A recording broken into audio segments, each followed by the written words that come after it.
முந்தைய வீடியோவில் நாம் என்ன பார்த்தோம்? 27 பிறவிகளில் பிறந்தவர்களுக்கு வராகி வழிபாடு மிகவும் முக்கியம் என்று.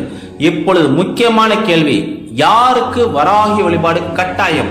குறிப்பாக இந்த அறிகுறிகள் இருப்பவர்களுக்கு வராகி வழிபாடு மிகவும் அவசியம். காரணமே இல்லாமல் பகைவர்கள் அதிகம் இருப்பது, செய்யும் வேலை தடைபடுவது, செய்வனை தாக்கம் இருப்பது போல் உணர்வு, குடும்பத்தில் தொடரும் துரதிர்ஷ்டம், கனவில் பயங்கர காட்சிகள், இந்த அறிகுறிகள் இருந்தால் வராகியம்மன் அருள் தேவையானது. ஏனெனில் வராகியம்மன் பகையை அழிக்கும் சக்தி, தீய சக்திகளை நாசம் செய்யும் சக்தி, கர்ம பந்தங்களை உடைக்கும் சக்தி கொண்ட தெய்வம். இப்பொழுது பரிகாரம், தேய்பிறை பஞ்சமி நாள் அல்லது வெள்ளிக்கிழமை இரவு ஒரு தீபம் ஏற்றி மனதார வராகியம்மனை நிறுத்தி இந்த மந்திரத்தை சொல்லுங்கள். ஓம் ஐம் ஹ்ரீம் ஸ்ரீம் வராகிய நமக. இந்த மந்திரத்தை 27 முறை அல்லது 108 முறை ஜபியுங்கள்.